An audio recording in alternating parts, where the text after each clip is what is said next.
Naiz irratian, bigarren kafea.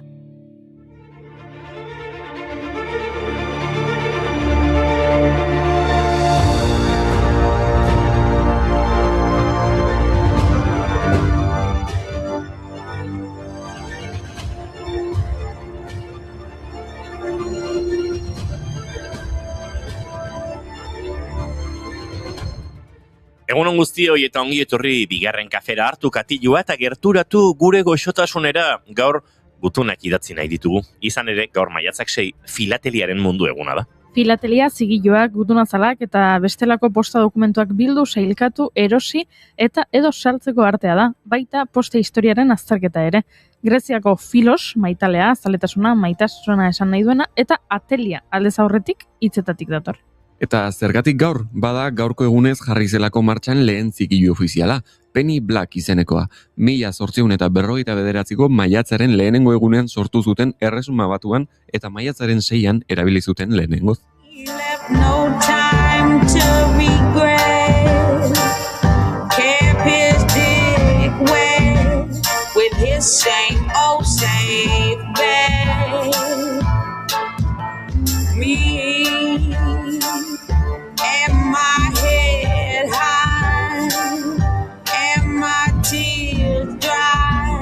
Get on without my guy.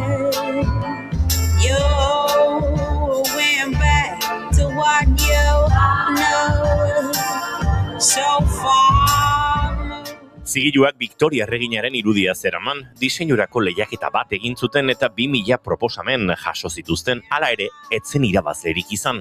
Eta azkenean 1827an egindako medaioi batean oinarritzea erabaki zuten. Sortu zenetik, egoiztari utzi zen arte, 78 milioi zigilu egin omen zituzten. Eta kalkulatzen da gaur egun milioi bat geratzen direla, bildumagileentzako altxorra. 1850ko maiatzaren 6 arte zigiluak ofizialki salgai jarri ez baziren ere, Bath hiriko bulegoak data hori baino lehen saldu zituzten zigiluak. Beraz, maiatzaren 2 datarekin markatutako gutunazalak ere badaude eta maiatzaren bateko adibide bat ere ezagutzen da. Hori bai preziatua.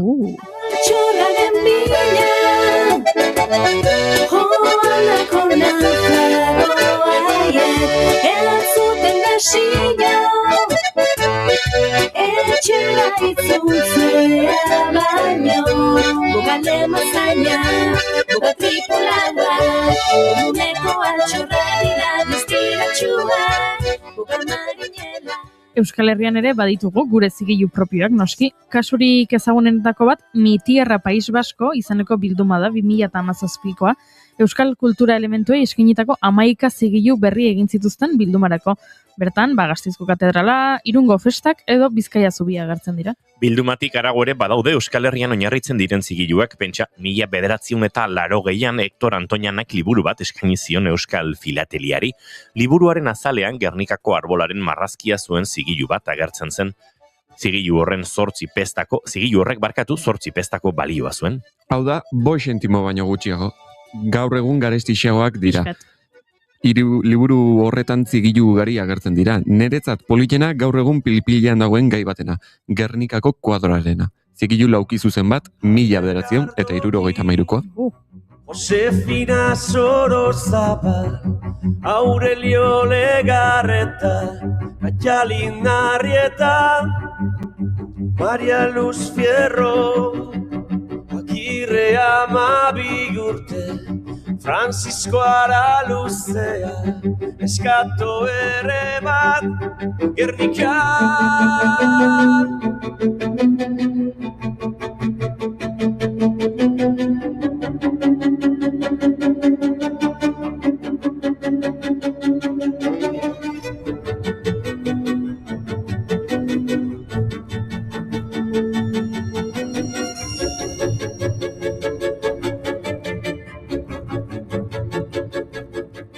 Euskal Herriko artista askoren omenezko zigiluak ditugu. Ezagunenak agian txillidari eskainitakoak, baina niri bakearen usoa eskulturaren zigilua gustatzen zait gehien. Basterretxearen obra oso ondo geratzen da gutuan batean. Begira lotura, 1924ko maiatzaren 6an, hau da gaurko egunez, Nestor Basterretxea jaio zen Bermeon. 1936an Espainiako Gerra Zibila zela eta Ipar Euskal Herrira lehen eta Frantziara ondoren erbesteratu zen familiarekin. Donibane Loizunen, Parisen, Berck-Plagen eta Ac de Provencen bizi izan zen 5 urtez. 1941 Bigarren Mundu Gerra zela eta beste bizileku batera joan behar izan zuen familiak. Marseillatik Alsina ontzian abiaturik, Atlantikoz bestaldera joan, Argentinara hain zuzen ere, eta Buenos Airesen finkatu ziren.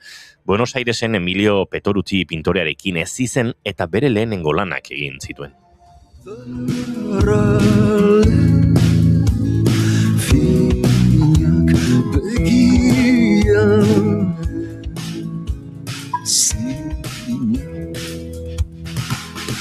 Gauak ez esaten dizuna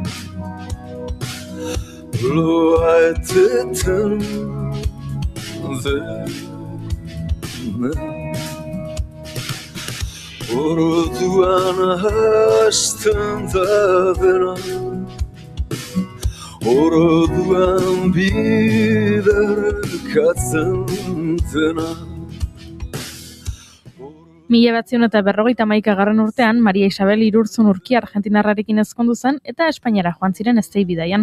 Madrilen zeudela eta Jorge Oteizak bultzatuta Arantzazuko Basilikako kriptako horma irudiak egiteko lehiaketara aurkeztu eta irabazi egin zuen. Lan honen erdia ia eginik zuela Elizak lan osoa geldiarazi zuen. Vatikanok berak antolaturiko batzordeak Basterretxeak erabilitako molde plastikoak desegokitzat hartu baitzituen. 1960ko hamarkadan gaur abanguardia taldea eratu zuen beste hainbat artistarekin batera, eta eskulturan, zeramikan, argazkilaritzan, diseinu industrialean eta zinemagintzan aritu zen. Amalur filma Donostiako zinemaldian estreinatu zuen, eta zentsura frankisarekin arazoak izan zituen erreferentzia abertzaleak zirela tarteko. Basterretxe 2004an zendu zen Hondarribian. Sari luretikan jaio eta lurrera jaitsi Eta hemen beste lotura bat, izan ere zinemaldiak ere baditu bere zigilu propioak, uste dut berrienak 2015koak direla, bertan kursala agertzen da kolore ugarirekin, baina honen bila ari nintzela, 1950ko batzuk ere aurkitu ditut, oso ederrak benetan. Hemen beste lotura bat, gaurko egunez jaio zelako Orson Welles. Film zein antzerki zuzendaria, aktorea eta ekoizlea izan zen. Inoizko zinema zuzendari onena askorentzat. Izan ere, 1941ko Citizen Kane, naiz 1948ko Touch of Evil filmak zinemako historiako aurrera pauso garrantzitsutzat jotzen dira aho batez. Wells ere egon zen Donostiako zinemaldian. 1973ko irailaren 23an izan zen. F for Fake, iruzurra erakusketara joan zen zuzendaria, ez lehiaketara. Prentsaurrekoan esandakoa oso ezagun egin zen, hauxe aipatu zuena. Gizakiak ezin dio ies egin sortzeari, bere patua da. Artea leku guztietan dago. Baserritarrak berak egindako zurezko instrumentu bat kolpatzen duenean, zein hormetan agertzen diren grafitietan. This is a dark parade, another rough patch to rain on, to rain on. I know your friends may say this is a cause for celebration. Hip hip hooray love. Eta zalantzari gabe badago euskal zigiletan asko agertu den kirol bat, eskupilota. Topatu dut 10 pestako bat, 1960koa, pilotari bakarra agertzen da bertan. Topatu dut beste bat, 1964koa, ia erortzean dagoen zestapuntako jokalari bat agertzen dena, eta baita frontoi batekoa ere, 1956koa, eta 40 frankoko balioa zuena. Aipa dezagun orduan pilotari bat, gaur Jonander Albixuren urtebetetze eguna da. Zorionak, Jonander, esku uskak pilotari profesional ataundarra da Albixu. 2010ko uztailean bilakatu zen profesional, asegartzerekin. Eskutsi jokatu bai eta beti goi mailan ibili ere bai, baina horten irabazi du bere lehenengo txapela, binakako txapelketa nagusiko txapelduna izan zen, Unai Laso aurrelaria lagun. Pilotari, pilotari, soinekotan txuri-xuri, gerriko zurdintagori euskaldunen ezaugarri, benetako kirolari, zuzaitugu pilotari.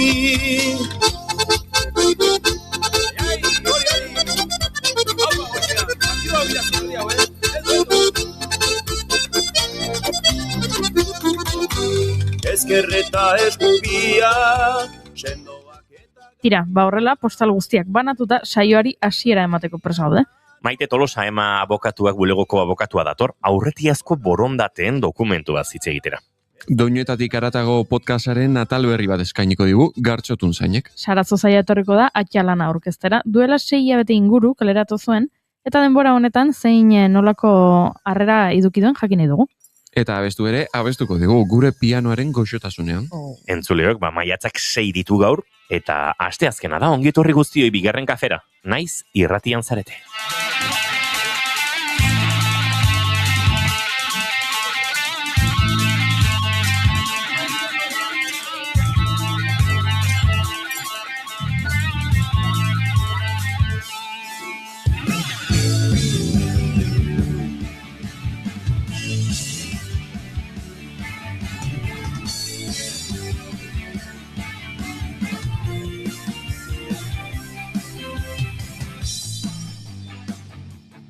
Zuekin entzuleok, Eneko Iturbioetamendi, egunon? Egunon. Eta zuekin, Xabi Arrieta González, egunon? Egunon. Eta hemen gurean nere Noa Gaztainaga Oiarbide, egunon? Egunon. Eskuinegaletik Goiuri Zeizarandi, egunon? Egunon. Eta izketan ari zaizuen hau, Inigo Asensio Lurbide gaur bigarren kafeak 1176 garrena du gure txatean dagoeneko ari dira txisteak botatzen. Maiatzak 6 garrena, goizak 10 eta 18 eta gu 5 hurrengo 2 orduetan, zuekin bat egiteko asmotan. Esandako ongietorri, bigarren kafean zarete, naiz irratian.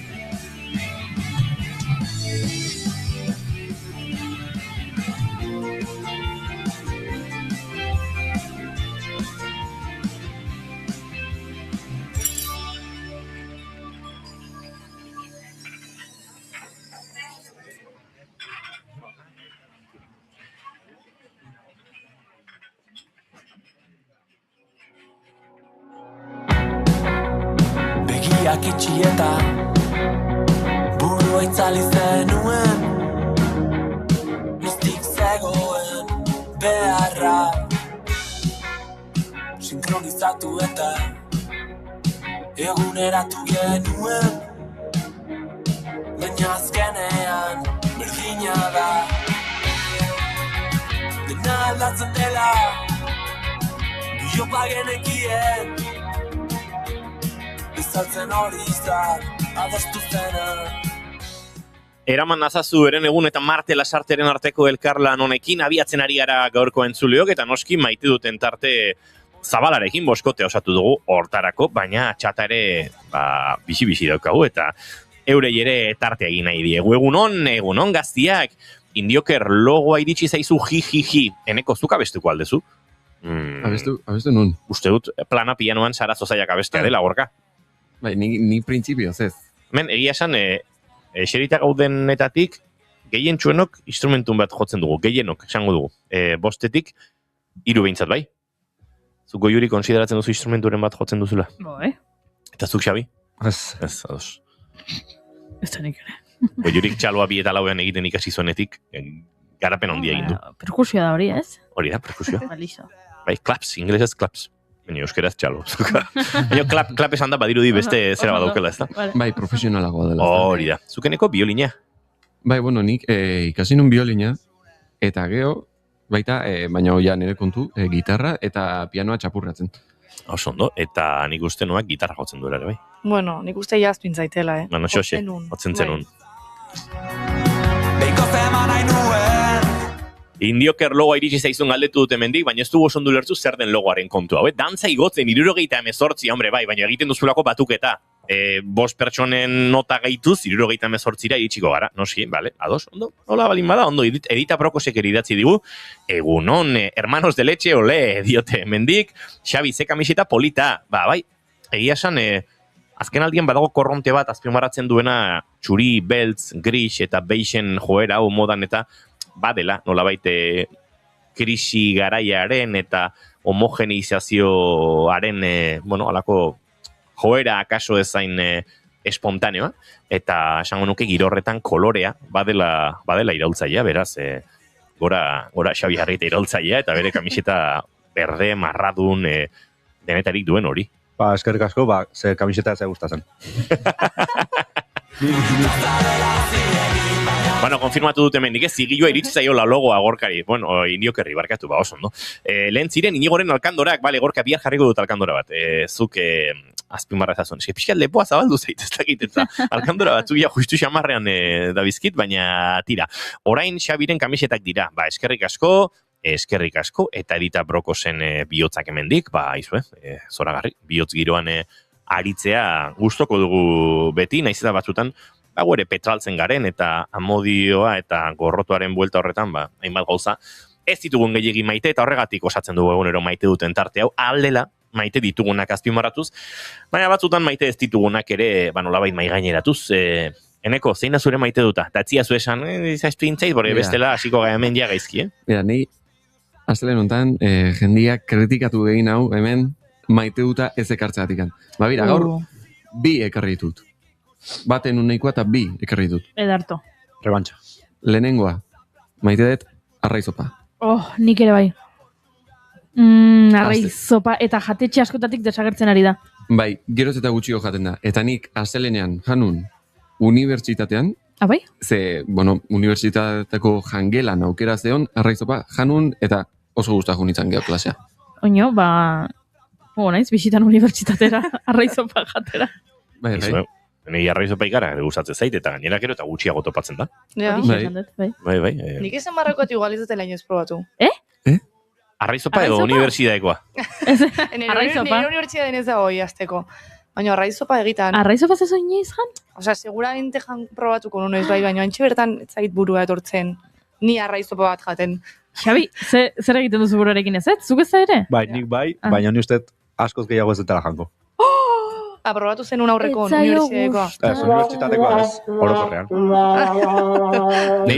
Nei bizitzeko goak enduit jende honek. Norbaitek, entzuleren batek termo batean ekarri nahiko balu arraizopa pixka. Zuko hori esan eta nekane altzela, agertuko da ordu erdi barru hemen arraizoparekin. Hemenik, muxu bat nekanerentzat entzuten ari bazigu. Nekane gaixa esplotatuta daukagu beraz. Nekane ez den beste entzulea batek ekarri nahi balin badu arraizopa termo batean guretzako oso eskertzuta. Nik esan marrakoat aukeratzekotan egoetela batxuri zopa. Arraia baino. Ez diot muzin egiten baratxuri zopa. Nik ere, baina, badago alako jendea, ez da. Arraizopari jate ez duena, Ez dut ulertzen, eneko, ni zure taldean. Nik ere ez dut ulertzen, baina egia da, arraizopa janez, baina batxuri zopa jan horretan, erdi erren geratu zaigu, baina ez nolabait itxu. Begi bakar geratu zaigu neska, baina ez itxu. Zuxai batxuri zopa maite duzu hori ere ez. Dios, Ni jateko oso klasikoa naiz. Klasikoa ez, mizkina. Euskal hizkuntza zoragarri honek, gure euskarak badu, hitz bat, beste hizkuntzetan kosta egiten dena topatzen. Zeo nadane, mizkina. Eta mizkina da euskaraz eta euskal mundu ikuskeran nahiko hitz gogorra. Ez dakit, alperraren mailan ez dut jarriko, hau inoiz aipatu dugu ez, euskaldun batentzat alperra bada, baina mizkina ere bada, gaizki jaten duenari beti hola, ez dakit, malaletxe puntu batekin esaten diogu mizkina ez. Bai, modu agian despektibo baten ez. Bai, iaizi mizkina. Bai, ez dakit, bai. Nola bait horren azpian badago esaten ezten esaldi elipsi bat ez da zaplasteko arramango nikek. Iaizi mizkina, eta azpian badago zaplasteko arramango nikek. Da gainera da hitz horietako bat, orain ere TikToken asko agertzen zait, jende euskaldunak egiten dituela bideoak esanez, gaztelaniaz hitz egiterakoan, bai ala bai euskera zerabiltzen ditudan hitzak, ez? Ayer hicimos gau pasa, luego iremos y comeremos el amaiketako. Jende, kriston arazoak txosten hitzarekin. Bai. Gazteleraz hitz egitera. Erderaz? Ja, gau pesago. Ez Ez dago. O aterpea. Aterpea. Nik ez egin gazteleraz noche toledana kontzeptua, baina ez da bat ere herrikoia bintzat. Amaiketakoa. Baina nik uste dut, horretan nik uste dut, erabiltzen dudala, eske este pobre chico, para comer es muy mizkina. Bai. Eske ez baliokide aproposik, ez dago tikismikis izan daiteke, baina mizkina sufria guztak. Ez da gauza bera, baina bai, uler liteke. Ez da egit frantzesez izango duten mizkina hitza? Minodier. Bai? Minodier. Bai. Minodier. Ingeles ez badago? Hori begiratzen egin. A ber, ingelesak barkatu. Piki. Noaitek esango dite, ez hori generalismo bada, baina, a ber, ingelesa erresuma batuti dator, eta ia esan, Ingalaterran gaur egon jaten dutena nahiko mizkin giroan, Jaten dute, oraindik gerrako hegazkinak zeruan bueltaka egongo balira bezala. Esan du entzuleo joiuri zeizaran dira. Bunker batean, gerra garaian, eta etxaien hegazkinak teiatu gainean. Esan du eta entzun duzu Sentitzen dut. Galdetzen dute txaten, Xabi, kroketak eta patata tortilla gustatzen zaizkizu? Hau hitzein dugu, eta patata tortilla tipulari gabe, eske hortarako ere mizkina da, mutila hau. Ni patata tortilla jaten dut. Hemen, zuen jaten zute, patata tortilla tipularekin. Ez. Bueno, a ver. Denetadako jendea. Baina, zure maite dut bat zen arraintzopa eta bizen euskan. Bai, hori da, bigarren badakat, direla koloreak. Koloreak? Bai, koloreak. Maite ditut koloreak, eta... Barkatu? Bai, koloreak. Koloreak. Kontzeptu bezala. Eta koloreak bizitzari ematen diotena. Baukazu gustokona, kolore gustokona. Tipo bat, txuri beltzez etorrian, bigarren kafera azkeneko bostiatetan. Ez que izan, maite dituzu kolore, baina nieneko kolore asko ginez ikusi. Ez que bagizu eneko ize pegatze joan, daltoniko izatea. Eneko pegatze izu pila bat daltoniko izatea. Pillo bat. Daukazu daltoniko aura. Ez bai. Daltoniko ez da gidio, dalton anaiak pixkat irudikatzen dituzte eneko eta Imanolekola ikamikan hasten direnean, eta... Ikamika Imanoltani, behin irez. Dago heita amodio bat ikaragarria. Bai, nik arrai zopa eta gerokoa. A ber, nik arrai zopa eta gerokoa. Praktikak inizkioke aprobatuko. Diote mendik. Ara. Uste bi suspenso jarri behar ditugula. Xabi, zein da zure maite duta? Gaur nik enekoren egingo dut. Noari mango dio txanda pasa. Utzi denbora pixka bat. Hemen hainbeste kritika egin jaztu. Burua ustu zaitela. Eta orduan ideiak zabaldu zaizkit. Ados. Eta noak prest dauka? Bai. Osa, nire ez dakit bian bi, o bat dela. Batetik bi sortzia dela, bi ametxe ukitut gaur, eta atzo, etorri nintzen pixka eta gobiatuta, Manolek pixka eta Inigo baita lagundu ziten lan batekin. Barkatu, Imanolek pixka, Inigok lagundu zizun. Baina, zelan Imanola zizan laguntzen. Bai, baina arazoak zein konpondu zizun. Imanol eta Inigo lagundu ziaten. Bare, Inigo pixkal gehiago. Soluzioa nik eman nizun. Izenan ordena, bale, Inigo, Imanol. Hemen meritu guztia beste gematen dituzte. Sentitze pilote esatea, baina Manolekin abestu. Oso ondo. Ez ondo. Ez, baina, izan da, 5 segunduko amets bat, izan da, ni, hemen, eta nola Imanolei laguntzen ziten artxibok pasatzen, eta ni, eskerik asko Imanol, eta superpotzi guten nintzen, ez zegoen entzu barkatu. Gezurra esango nun, Inigo nire ondon zeon, tal, baina... Badaki zure praktikak aprobatzea zeinen esku dagoen, ez da? Baina... Hemen de bost, zure frentean dago. Botere erakustaldia, arraizoparik ez, eta... nik arazoa konpondu eta Imanolekin amestu honetan. Abestu izan da, nik gauden eserita biak laguntzen zinen, eta ni, eskerrik asko benetan, eta superpozik esnatu naiz, porque Imanolek ja arazoa konpontzen ziren. Baina, hoi izan da, bigarrena, etxaukan hainbesteko garrantzia. Ametxin garrantzitsuna izan da, nire hola nire etxiko salan, eta terraza baukat orduan ikusiteak kanpokoa, eta errepente nirania pasatzen, mino zer gertatzen nirania erasmusen da, orduan sorpresa zan, eta nirania sorpresa zagertze zan. Eta errepente nira zen ez buiakara, eta etorritu zan nire gara, eta ematen nion bezarka bat anegarra zuten nintzen. Gero, total, que gero azten ez pintxatzen ametxen, eta esaten nun, maiatza da, altzea jun, zaizaia hemen, zen nirania jun da, otxaien, orduan pintxatzen nun, ze pena bat eziten nahi beak, porque esaten nun, super gutxi onda. Orduan gero esnatu naiz, ez, hobeto ez daola hemen, eta segitzeko disfrutatzen da jazta. Ikoltza kantari ala, Memphis iriko.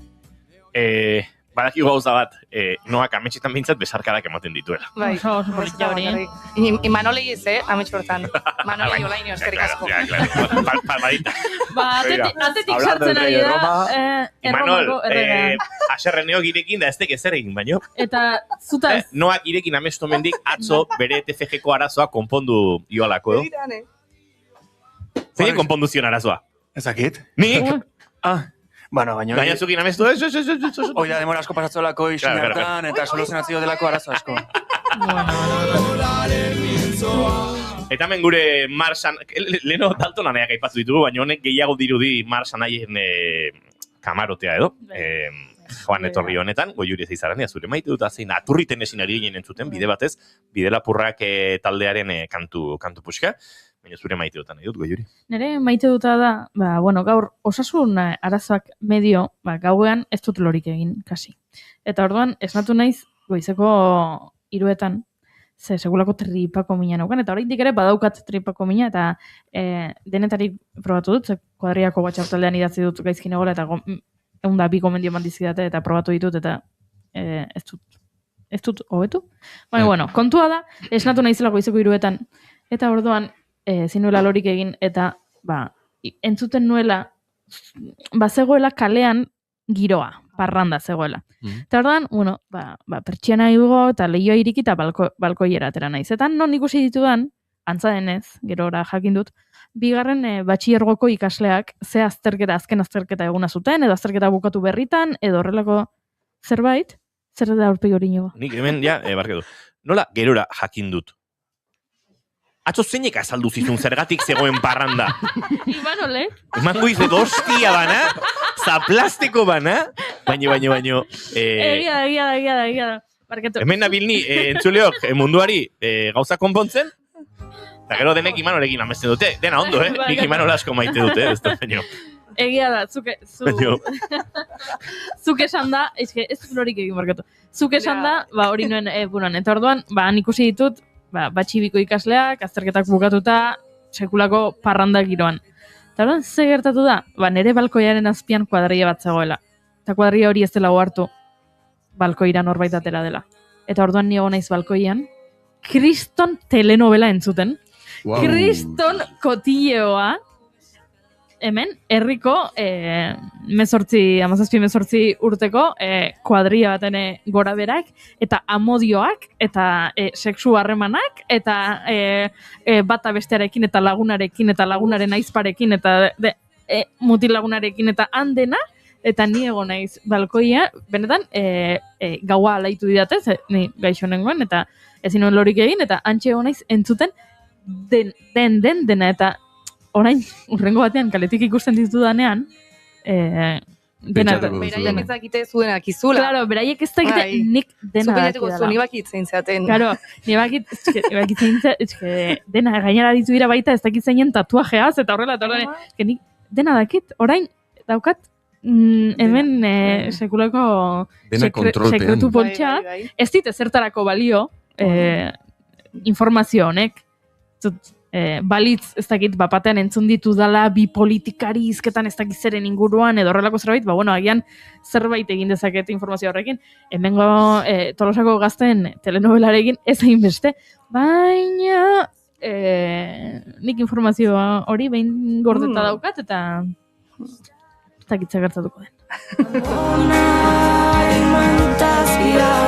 Biziko nintzateke beti, goxotasun eternal ontan. Goxotasun eternal ontan, Joxue Kerejeta eta esan ezingo... Bai.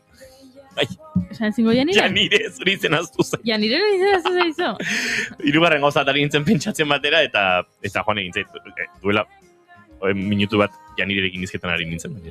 Eta Janire Arantzaberen ahotsean igandeak kantu honekin, egingo ditugu goxo hurrengo 2 minutuak, Zen ere maite dut ere bada, xamurtasun eta goxotasun hori gaur goizean, aritu naiz telefonoz aspaldiko partez, lotxarik ez dut, hori ere aitortu behar dut, Kontxita Beitiarekin, hainbeste maite dugun Kontxita Beitiarekin, eta nire maite duta horixe, sentitzea eta entzutea berdin dagoela, borrokalari, hainbat proiektu eta saltxetan murgilduta, eta bide batez, engainatu dugula bigarren kafean datorren astean urteari arrepaso majo bat eman diezaion, esan dio nik orduet, beharko duztu Kontxita, da Kontxitak esan dit, ez lasai harin egingo dugu, Kontxita, biok dakigu hori ez delaria, baina zure gezurrak ere maite ditugu. Beste pentsatzeaz, gehiago nahiko nuke daukadan.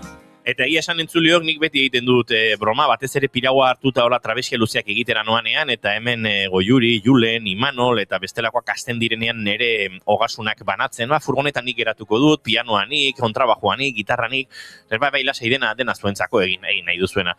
Baina zalantzan jartzen hasian izaudena, eta uste dut Maite Tolosak, abokatuak, bulegoko abokatuak Laister, azalduko izkigula azken borondaten inguruan hainbat kontu, eta nik bide batez galdetu dariotea nire testamentu aldatzeko garaiz nabilen, eta alditu da nire gauza horiek beste nonbait kokatu. Xabi eta Noa, ze falta zegu? Bere maite duta. Xabi ere maite duta. Egia da, Xabi, zure maite duta, bizi azkar zehatz guazen.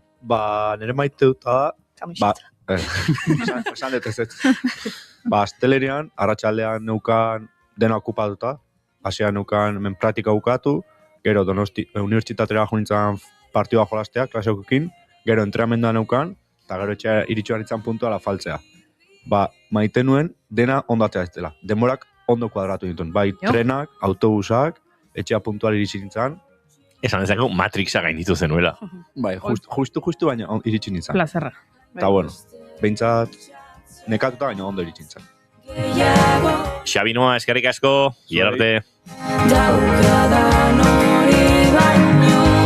Orain bai, igande giroan gozatuko dugu, zuek ere jeta eta esan ezinen arteko kantu ederronekin, eta Maite Tolosa segituan gurean izango dugu.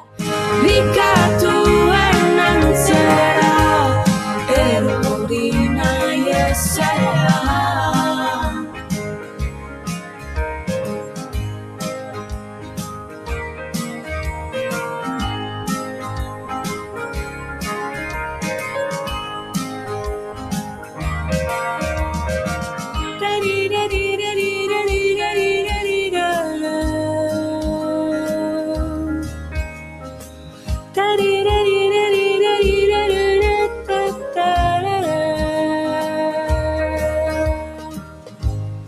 Burua galtzen nago, hainbeste pentsatzeaz, gehiago nahiko nuke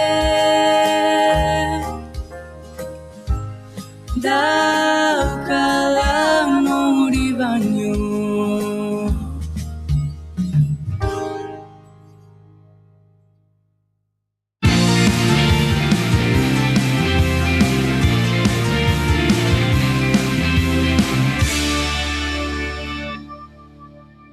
Bigarrenak ez direlako beti okerragoak, bigarren kafea.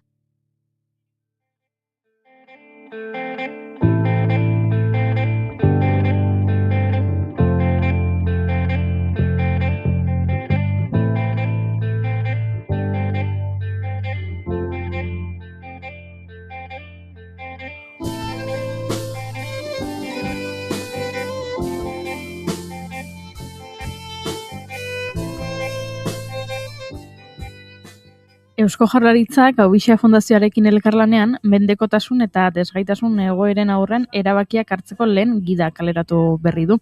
Izan ere Euskal Autonomia Erkidegoa bigarren erkidegoa da Nafarroaren atzetik non pertsona gehienek egiten duten aurretiazko borondaten dokumentua. Baina zer da zehazki aurretiazko borondaten dokumentua eta badago beste mekanismorik zure nahia islatuta geratzeko? Honen inguruan hitz egiteko Maite Tolosa gonbidatu dugu gurera, abokatuakeko, abokatua, egunon, Maite? Egunon, bai. Espaldiko? Bai, espaldiko. Bueno. Ingo du gauza bat, Maite. Aulki horri, uste dut, pixkat beran dagoela, eta pixkat liliputien ikusten zaitut, eta zu nahiko altua zara. Hori mikroa pixkat goruntz, perfecto, beste gauza bada. Doktore. Ikusten nuen, ez dakit, 30 zentimetro maite, eta pentsatzen, takit, zegertatu da, jandute, eta... Bai, egia da, gida hau da, lehen inigok komentatokan arira, ez da zu hilta gero zure ondasunekin zegertatuko dan, baizik, gida hontan azaltzen dien mekanismoak, bai, aurretiazko borondaten dokumentua, eta baita prebentziozko alordea da, zu bizirik zauden bitarten, bai zure ondasunakin eta osasunakin ze gertatzea nahi dezun, aurrez idatzita ustea esango dugu. Noski, bai bat zein bestea egin alizateko erabakitzeko gaitasuna euki behar dezu, hau da zure gaitasunen jabe izan behartzera, eta gida honek egiten duna da esan, mekanismo horiek zeintzuk dian, aipatutako bi horiek, nola egin behar dian, ze betekizun bete behar dian, eta gomendioak ere ematen dizkie pertsonaiek beraien, zaintzai edo administrari ezatzen dituzten pertsonaiei aholku batzuk ere ematen dizkie. Bi mekanismo hauek esango deu ordezkatzen dutela garaibaten, edo inguruan, igual ezagutuko ez edo ezagutzen dugu tutore figura bat, ez? Hauek ordezkatzen dituela esango dugu, ez? Hau da pertsona batek tutorea normalean jartzen da, pertsona batek ja erabakiak hartu ezin ditunean, eta epaile batek aukeratzen du, ez? Pixkat kontestuan jartzeagatik, eta hauek dia aurretik zuk erabakitzea, epaile batek erabaki beharrean esango dugu.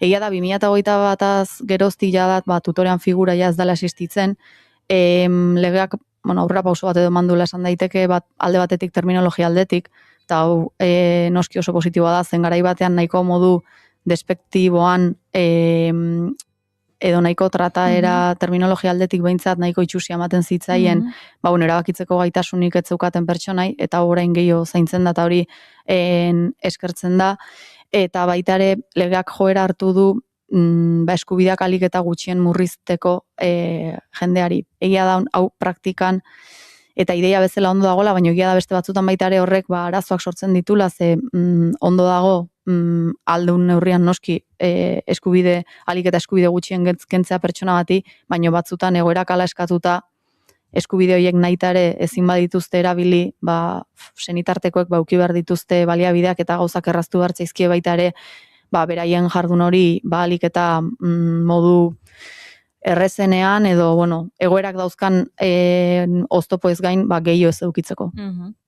Wow, haze gai potoloa ekarri diguzuna gaur, aipatu ditugu hainbat kontzeptu, eta nik aipatu dut, gaur bazendu zelazu aurretiazko borondaten dokumentuaz hitz egitera, baina beste kontzeptu bat ere badago da, prebentziozko alordea, eta aurretiazko borondaten dokumentua, eta testamentu bitala, hemen daude gauza...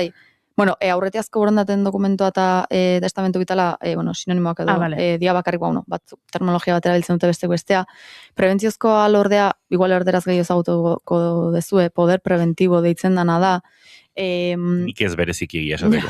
Aurretiazko borondat... Ez euskeraz eta ez gaztelaniaz. Aurretiazko borondatearen dokumentua bai, hau documento de voluntades anticipadas, nola? Bai, hori da. Hori, igual gehiago entzun dut, baina besteaz. Egia da, 2003tik dago adibidez aurretiazko borondaten dokumentua, eta hori da gehiago zure osasun egoerari begira. Hau da, nun ezarri nahi ditezun mugak, adibidez, tratamendu bat jarri balin badizute, eta zuk norarte nahi dezun tratamendu hori hartzen jarraitu, edo norarte nahi dezun zure bizitza luzatzea edo ez, zure organoak donatu nahi ditezun edo ez. Gehiago da hori osasun aldera begira, zuk bizirizauden bitartean noraino nahi dezun eta zemuga ezarri nahi ditezun. Egia da, aurretiazko borondaten dokumentua eta poderea, prebentzioa, lordea esango dugu elkarren artean osagarriak izan daitezkela. Baina egia da aldi berean gaur egun ja podere hontan ere jaso dezakezula osasun arloko erabakiak esango dugu, eta batez ere ondarei buruzko erabakiak. Hau da, zeinen nahi dezun zuia etzeanen gai esango dugu zure ondasunak administratzea, karo, podere hauek oso zuk nahi besteko zabalak edo zuk nahi dezunera bakarrik mugatu daitezke. Norbaitek nahi duen zure izenean kontratuak egitea, kontu korronteak irekitzea, erentziak onartzea, orduan biak elkarren artean osagarriak ere izan daitezke, edo bata edo bestea egin, eta bai, bata edo bestea egiteak ez du esan nahi derrigor erabili beharko ditezunik. Zeren ematen du, egiten balin badezu ja, bueno, egia da, igual, jendeak, zerbait gertatzen zaionean jotzen dula, ja ikusten dunen, igual arriskuren bat edo dagoela hauek egitera, ez? Eta berez, egia da igual ondo gaudenen ez degula gauza hauetan pentsatzen, ez? Bueno, zarantzari da, Baina, bueno, hauek egiteak eta eukitzeak ere ez dula esan nahi derrigor erabili beharko ditezunik, baizik, eukitzea hor, laguntza bat, noizbait behar badezu, aukera eukitzeko. Aipatu ditugu, desgaitasuna, gaixotasuna, hainbat kasu, baina zuk esaten zenuen bezala, orain guk egin dezakego hau, eta hasi gaitezke honen inguruan hausnartzen, eta eskaera egin, edo egin beharrekoak aurrera eraman, norabaitera joan behar dugu hau egiteko? Bai, poderearen kasuan adibidez notario aurrean egiten da, zu bakarrik juntzaitezke, hau da ez dezu ez lekuk horik, ez beste, edo ez jarriko dezun pertsonaren podere hori emango diozun pertsona hori ez dauka jun beharrik, baizik zu bakarrik nahikoa zea. Baina onartu beharko du pertsona horrek uneren batean, ez da?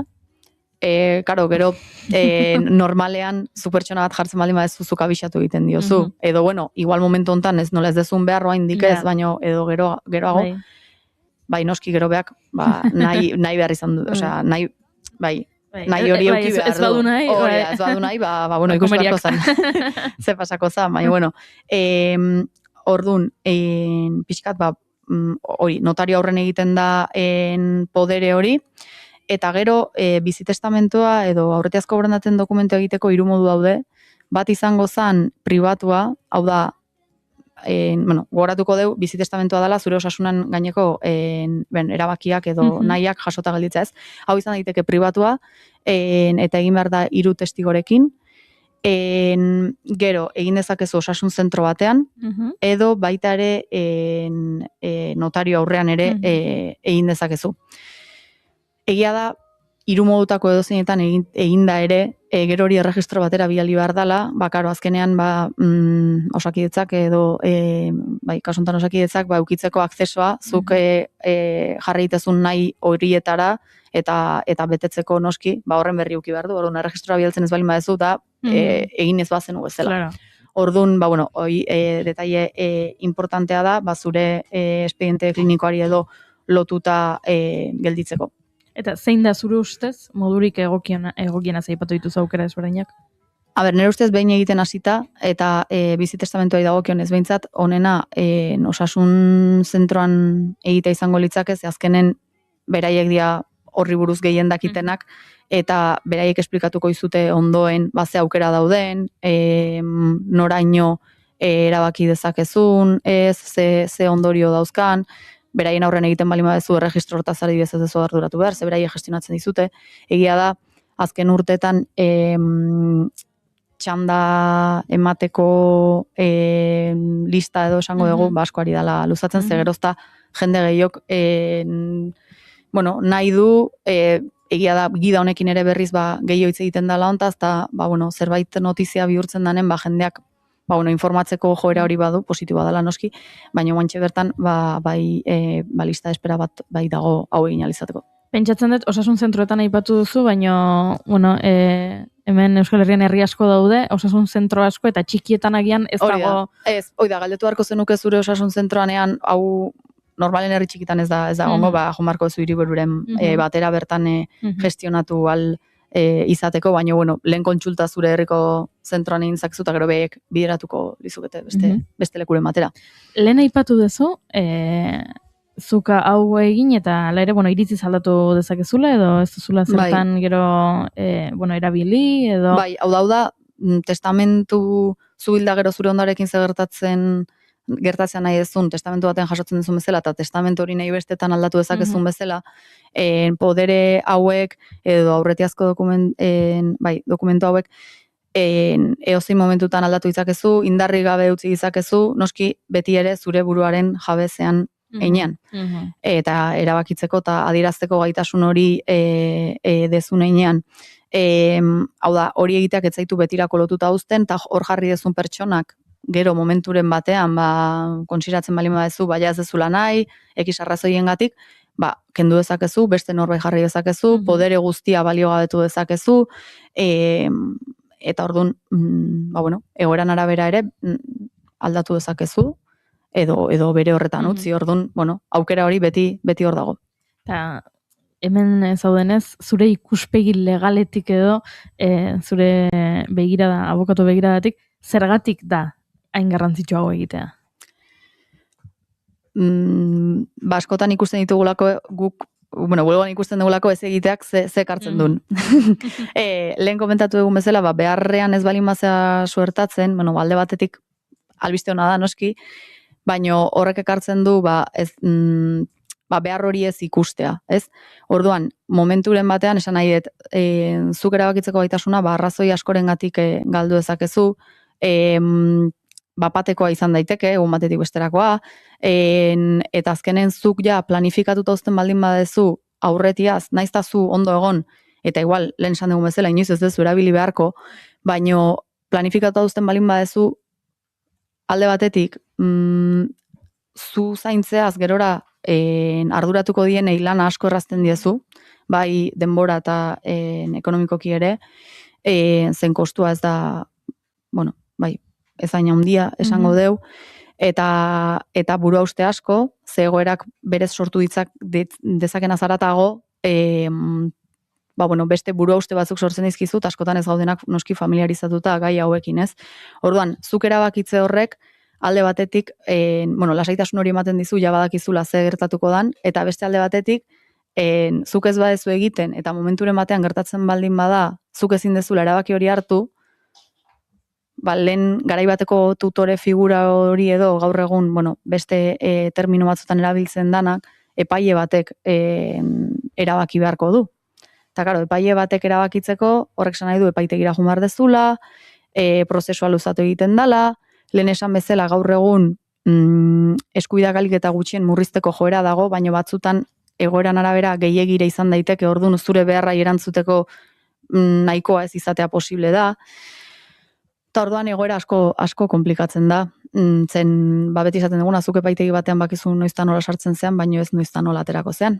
Eta azkenen hirugarren batek erabakiak hartzen ditunean, zuk nolabait horren kontrolare galtzen dezu.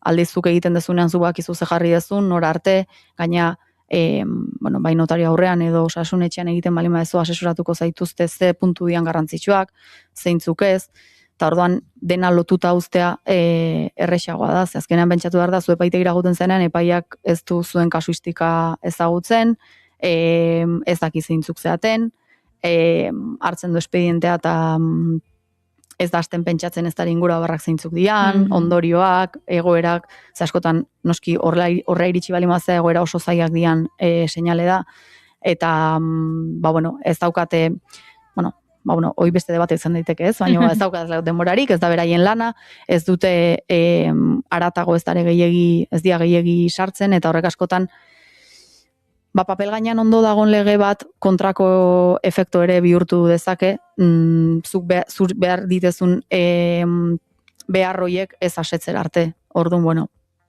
hau dena ekiteko, nik gomendatuko nuke egitea.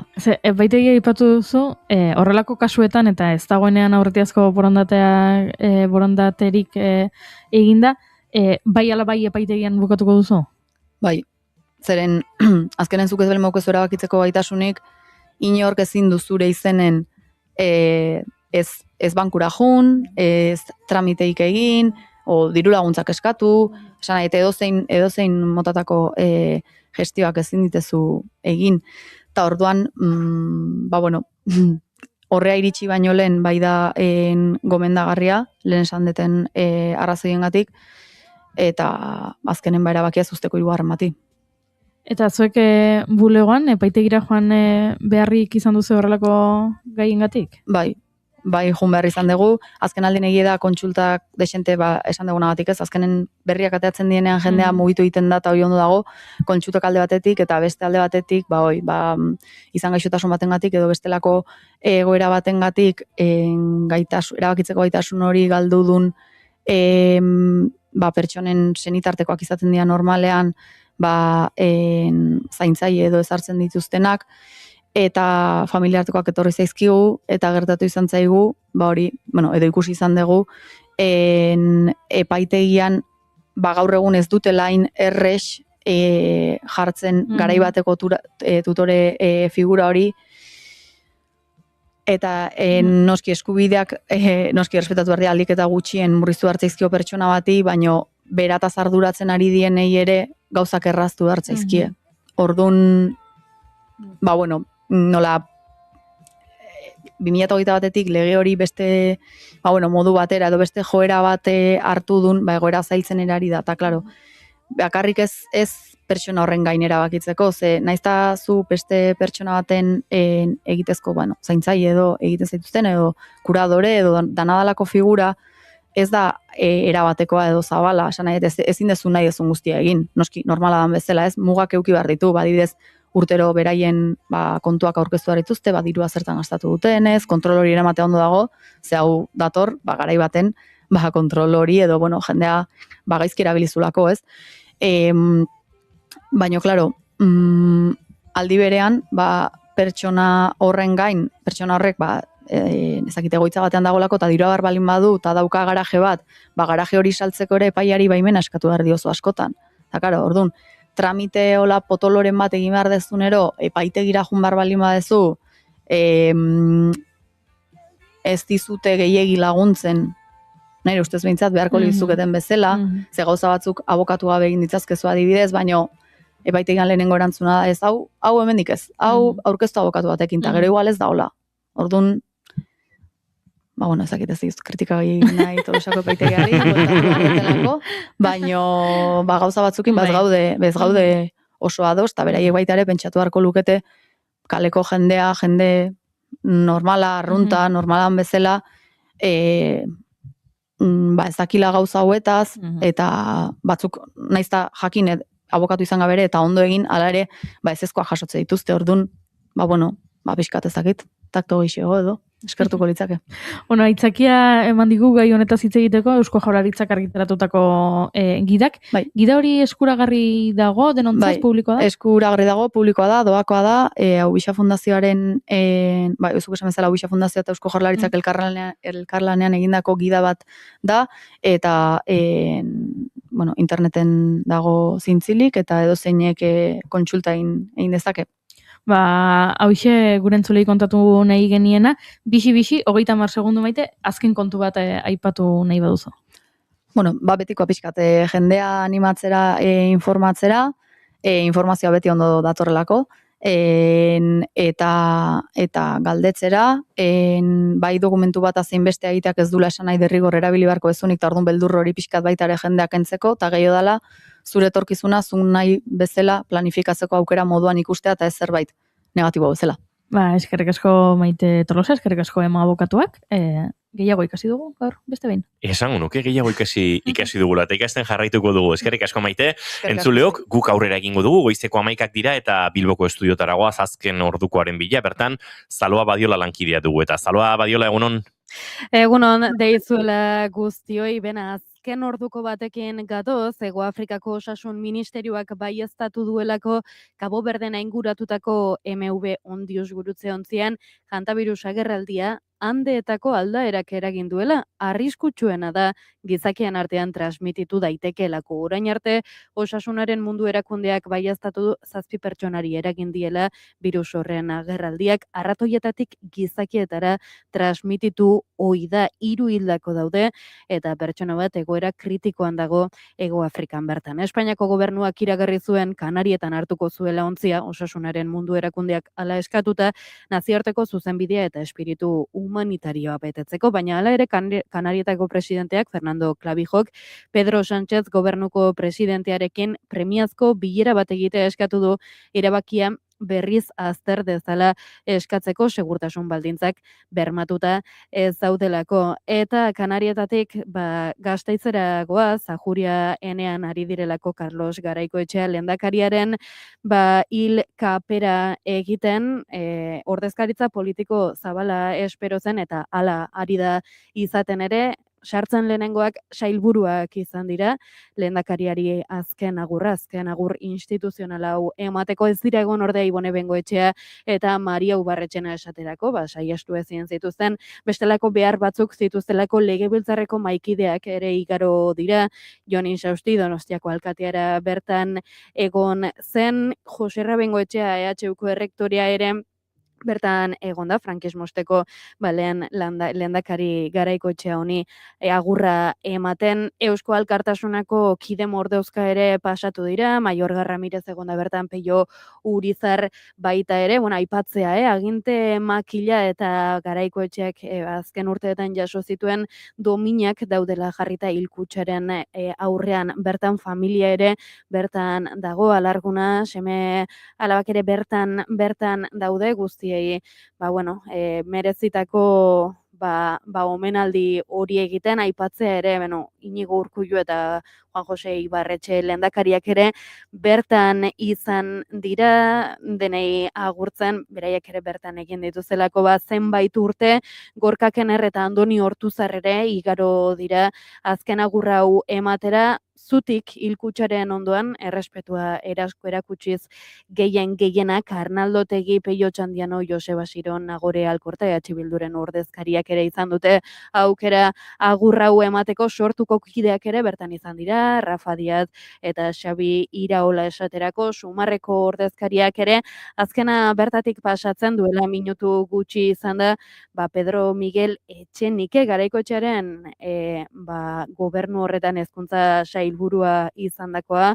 aipagarria bizirik dagoen, sailburuetatik bizirik dagoen hiruetako bakarra dela eta momentu honetan ikusi dezakegu, Patxi López ere heldu dela, momentu honetan Ajurioeneako erdigune horretan dago, Garaikoetxearen alargunari besarkada estua emoten, gelditzen zen lehendakari bakarra izanek, igaro da dagoeneko, aipatzea ere, herritarrek aukera izango dutela ere,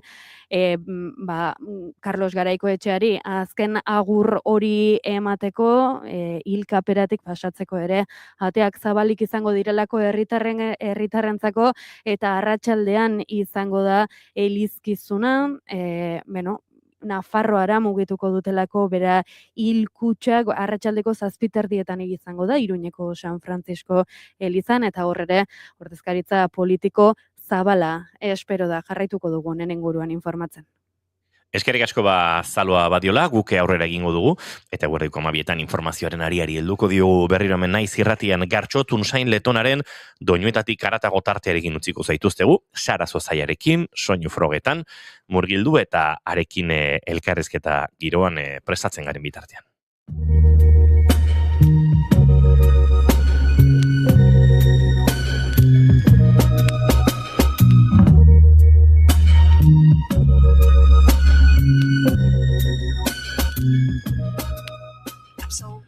Ongi etorri entzule doinuetatik haratago saioaren atal berri honetara, badakizue astero hemen biltzen garela doinu berri batzuk ezagutu eta gure belarriak tarte batez goxatzeko. Aste honetako lehen gomendioa izugarritan entzutuan kantu bat izango da, baina 10.000 aldiz entzuko nuen kantu hau akaso, baina ez dakiz zergatik aste honetan aspaldiko partez berriz entzunaldi bat eman diot pare bat aldiz album osoari, eta nola ez abesti hau ekarri nahi izan dizuet, bertan aurkitzen den kanturik gustokoena delako.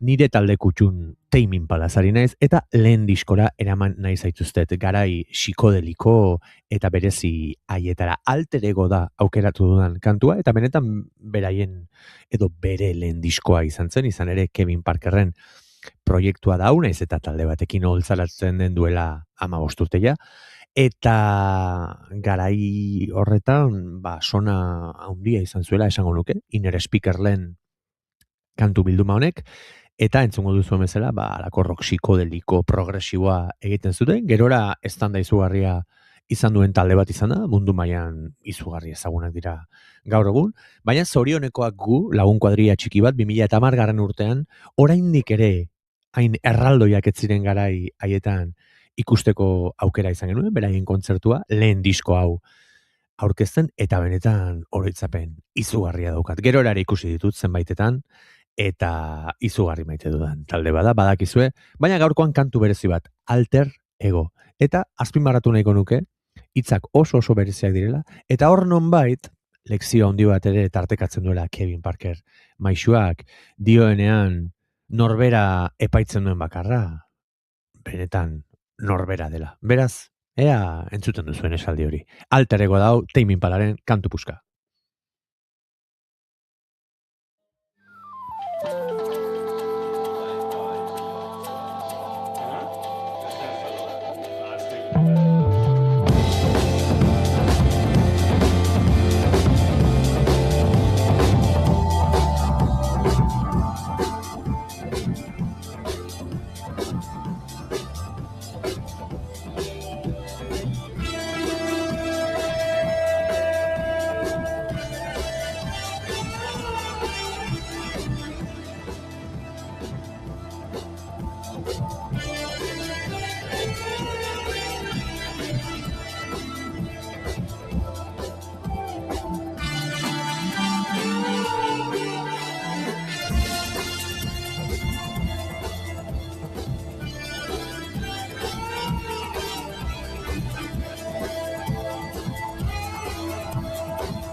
Depending on your work and well, the only one who's really judging you is yourself,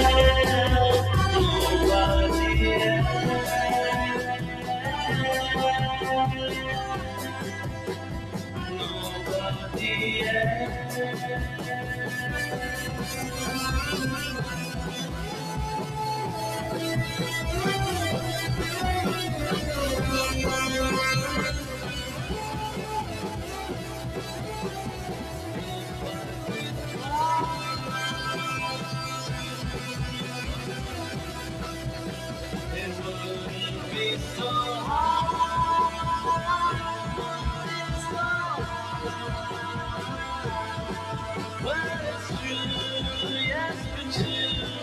Nobody telling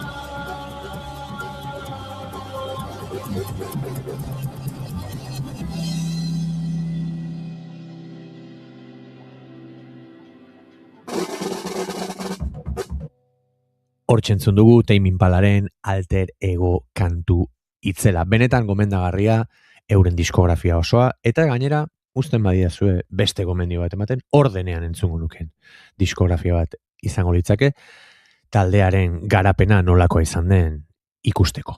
Aste honetako bigarren gomendioa gutixi bat, Napoka Iria Ander eta Mirenek garai batean sortu zuten proiektu berezi, mankor, sensible eta izugarria. Irauntzuten, urte batzutan aritu ziren, bikote musikal eder bezala, ezagutzen ez dituenarentzat, nik kantu bat ekarri dizuet, baina benetan formatu berezia zuten, bi gitarra eta Mirenen ahots berezia tartekatuz, oso ez dakit, bazirudien proiektu akustiko moduko bazela, baina benetan indarra zuen proiektua zen. Akustikoa diot, ez zutelako printzipioz bateriarik erabiltzen, gogoan dut gero Napoka bandere egin zutela, garai batean, eta horixe da niretzako talde honetan azpimarragarriena. Benetan ze intensidade lortzeko gai ziren euren bi sensibilidadeak partekatuz. Oso talde berezia da nire bizitzan, tamalez beraien bidea eten zuten, eta bakoitzak bere aldetik jardun du beste 1000 asuntotan sartuta, baina askok oroitzapen izugarria dugu Napoka Iria taldearena. Eta gaurkoan, euren Etxe Orratz kantua ekarri nahi izan dizuet. Hementxe duzue.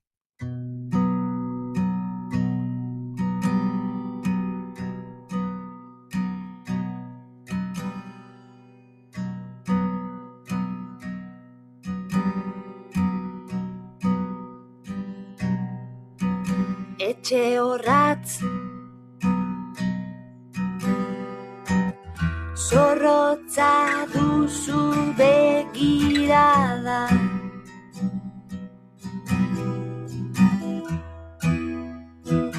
zoroa txiki sentiarazi nahi nauzu, txikiarazi nahi nauzu. Etxe orratz betik ikusten zaitugunok, eten gabe ondoratzen gara, zure oinetan,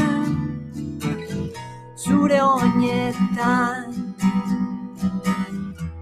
zure oinetan.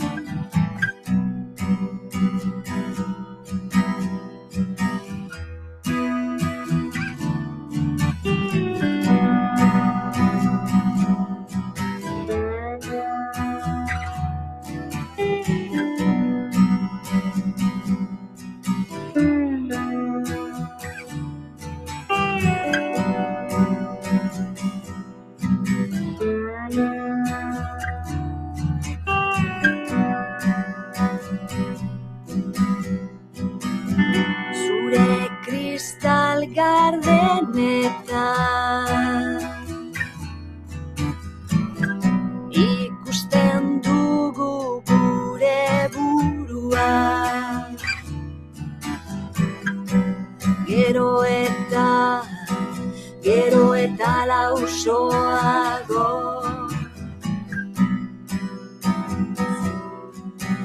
zugandik urrutiago.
Hortzentzun dugu Napokairiaren etxe horratz kantu puska. Aurrera goaz eta hirugarren gomendio gisa oso gauza berezi bat ekarri nahi izan dizuet. Gogoan dut tarte honetan Murziako Maestro Espada taldea beinola gomendatu nizuela, izan ere lehen urtan entzun nuen disko berezienetariko bat izan zen euren lehen diskori. Banekien bi anai zirela, eta nik hoietako bat ezagutzen nuen Victor hain zuzen ere, Hernandez anaiak dira beraiek, baina nik Victor ezagutzen nuen, izan ere Maestro Espada bere anaiarekin sortutako proiektu hori baina lehenago, bera bakarlari gixan ere aritua zelako.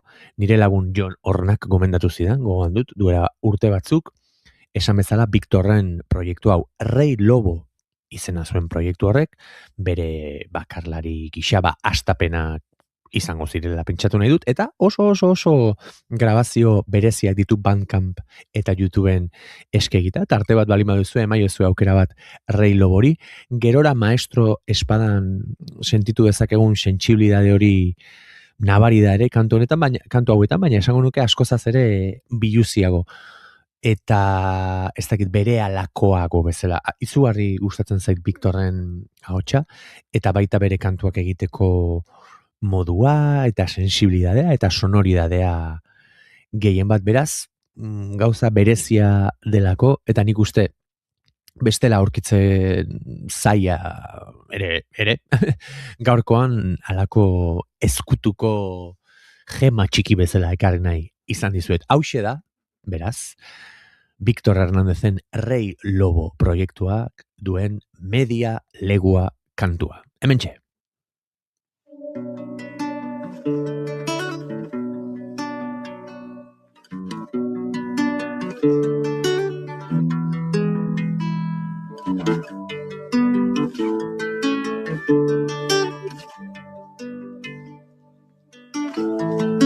Más, dime algo más que no pueda olvidar. Ya no sé si sabré esconderme de mi voz y encontrar las palabras. Dime algo más que no pueda recordar. Entre los hilos de mi efímera memoria no se vaya a escapar. Dime algo más. Solo quiero oírte hablar. Puede ser que tu voz rompa el aire entre los dos. Quiero odiarte, suplicarte, engañarte y retorcerme de dolor. Si tu boca muere, que solo nombrarte, pronunciarte se convierte por azar en sonido de tu olor.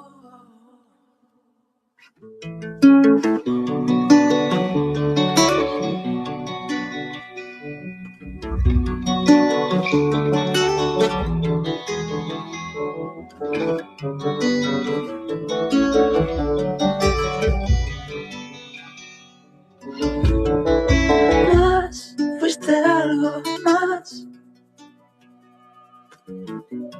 No lo pude evitar. Podría pensar que tal vez me dejé llevar y nunca será verdad. Tuyo algo más. Dime qué será. Un adiós, un quizás, una verdad medias, tan solo una sílaba. Quiero odiarte, suplicarte, engañarte y retorcerme de dolor. Si tu boca muere, que solo nombrarte, pronunciarte se convierte por azar en sonido de tu olor.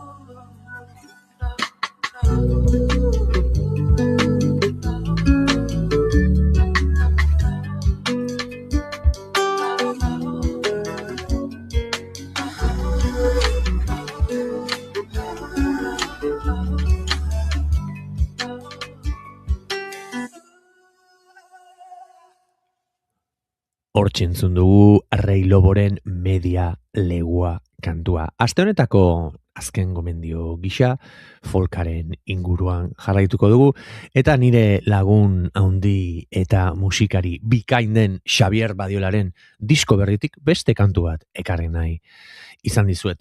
Jada ez dut oroitzen tarte honetara Xabier Badiolaren azken diskoko, bigarren diskoko kanturik ekarri ote dizuedan, ala akaso lehen diskoko baten bat, baina ez du ejola. Izan ere, Xabier Badiolaren Leio ondoan xori bat bigarren disko hau lehena bezain berezia da, eta esan bezala folkaren inguruan, gitarrarekin duen errestasun eta kantatzeko duen modu berezi eta ederrorrekin, Xabier Badiolak beste kantu sorta bat ondu digu, eta esan bezala, 2026 urte honetan kaleratu du bere bigarren diskoa Leio ondoan xori bat izena duena.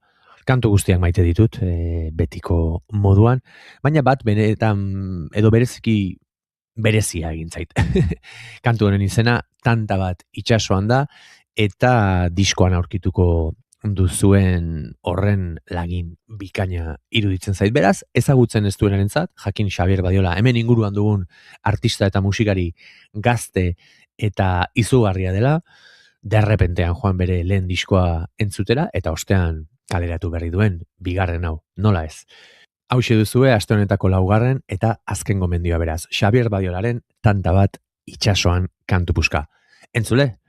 Urrengo astean entzungo dugu guk elkar, bitartean zaindu eta ondo segi.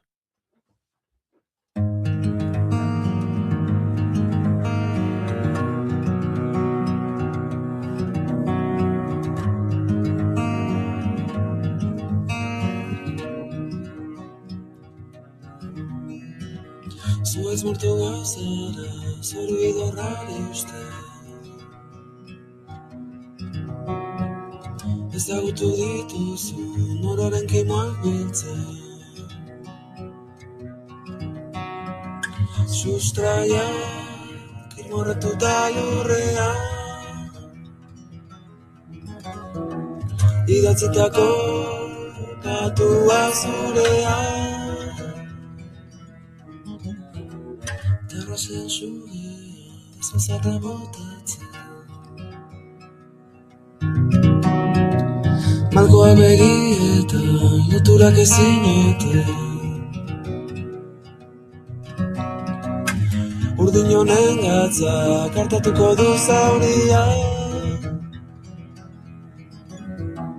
korrontearen dantzan izakigarren berri bat. Tanta bat itxaso infinituan, tanta bat itxaso infinituan.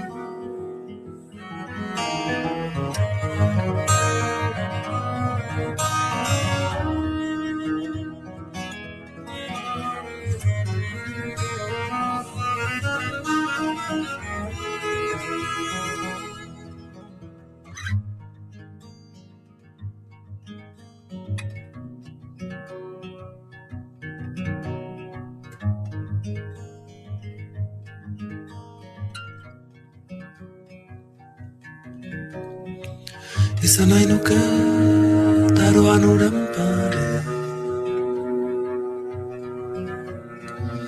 izan litekenaren zama ezagutu gabe.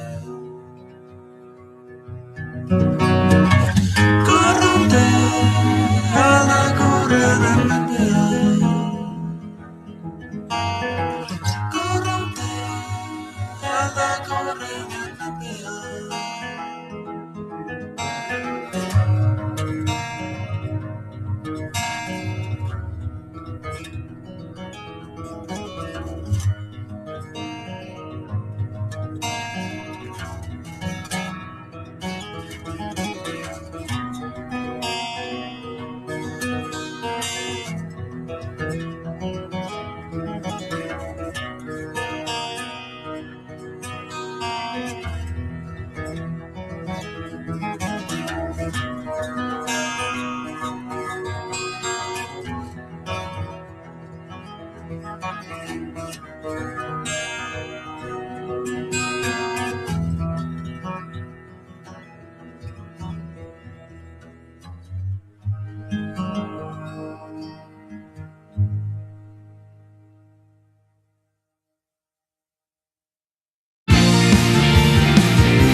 Keep calm and bigarren kafea.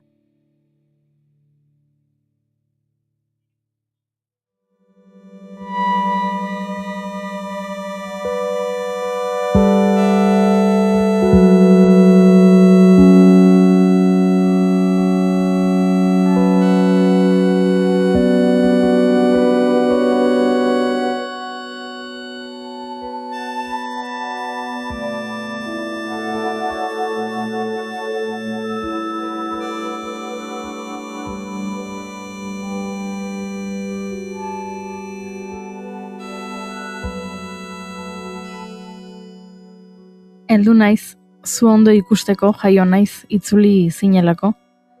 Hotz egiten du, ta enago aingoran. Baina iritsiko da astelena, ahaztuko dugu, maitasun denak direla ahaztezinak. Ahaztuko dudana, gorpuak ondo gordetzen du, ahoak ere, isilik nago.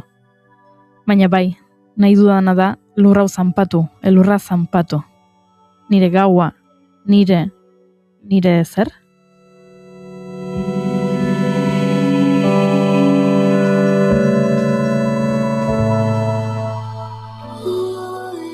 Horixe deskubrituko dugu gaur Sara Zozaiarekin. Atia lanaz hitz egitera dator bigarren kafeko laborategira. Egon adi entzule, izan ere, poemak tiroak dira eta iragana desegin egiten da.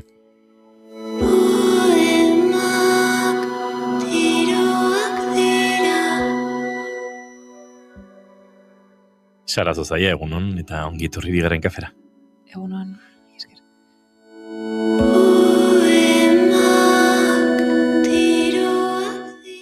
Sei hilabete pasatxoko bidea egin du lan honek, Atiak, iragana bada, gero aztertuko dugun akaso ardatzetako bat edo gaietako bat lan honetan, baina iragan horretara jo nahi genuke eta galdetu zer duen Sara Zozaiak disko hau osatu zuen ingurumari hartatik, giro hartatik, bizipen haietatik non zinen bibentzialki edo Atia sortu zenean, Sara. Isiltasun momentu batean, nengoen, usteet musikan bide nahiko luzea, esango nuke egina somatzen nuela, eta isiltasunera buelta bat behar nuela sentitu nuen momentu batean. Momentu hartan ez nekin oso ongi nora joan, zer egin, eta konturatu naiz utxuneak ekartzen duela gero, ekartzen duena, eta normalean uzten badiogu utxunari egoten, datorrenak balio bat baduela. Atmosferikoa da diskoa, klimatikoa, geruzak kendu dizkiozula kontatu izan duzu, mantrikoa ere izan liteke, adjetibo asko datozkigu burura, ez dakit adjetibo asko jarriote dizkioten, gehiegi jarri dizkiogun, edo zuk zeuk ere nolabait adjetiboiekin bat egin duzun bide honetan, nolabait, diskoaren elkarbanatze prozesu kritiko horretan. Uste eta agian orain ja etiketa gutxiago jartzen dizkigula gauzei, orokorrean, eta musikan ere horrela sentitzen dut, gainera galderak beste puntu batetik etortzen dira kazetarien aldetik baita ere, ari da aldatzen zerbait, somatzen dut hori, agian orain musika irekiago bat, modu irekiago batean egiten dela orokorrean, ez? Orduan etiketa batek agian zentzu gutxiago dauka, orain bertan. Baina ados nago esan dituzun horiekin eta mantra guztiz, oso ados esan dituzunarekin. Mantra hori akaso utxune horrekin ere badator bat ez aipatzen zuen utxune horrekin, ez dakit diskoak aire asko duelako, ez dakit hasieratik izan duen, nuke nahi gehiagi sartu produkzioan oraindik, baina aipatu dut ez geruza batzuk kendu, pixkat biluztu, hasierako aire hori mantentzen du behintzat diskoak sorkuntza prozesuaren haizea badagor, aire hori badagor oraindik.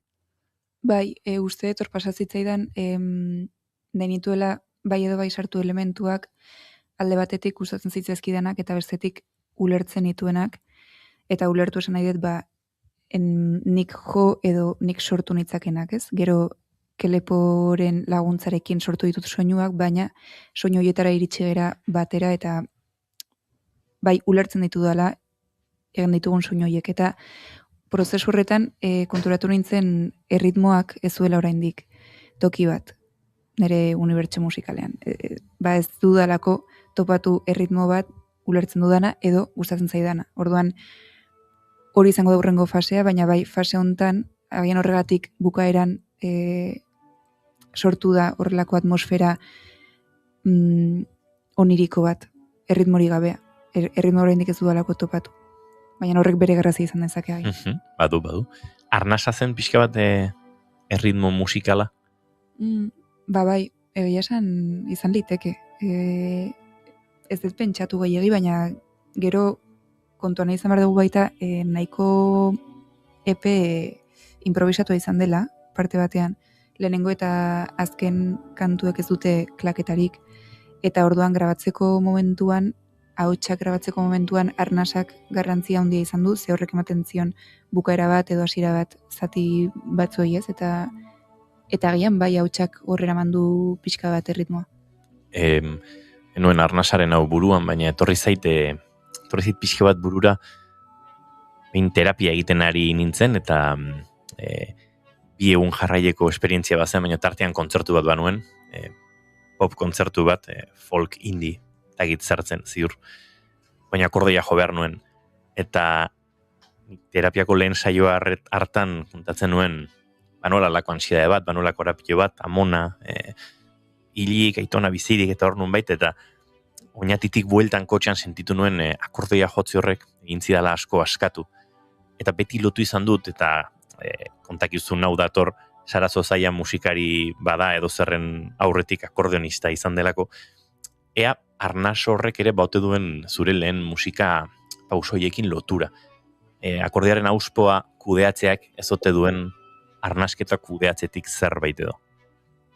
Ze interesgarria. Zen naiz igual puntu edo ideia ontara iritsi inoiz edo ez pentsatu, baina oraintxe ari zeinen hori kontatzen eta etortzen zitzaidan auspoaren soinua eta gehien bat igual denbora desente jota gero ja izten zenuenean akordeoia bukaera bat edo kontrako ez hasiera bat eta kriston soinuak igual denbora batean jogabe egon ondoren akordeoiak egiten dituen soinu horiek eta eraman hau ezakit etxera. Eta izan dezake, konturatzen naiz akordeoiak nigan baduela uste nuen, baina influentzia gehiago, hori bai.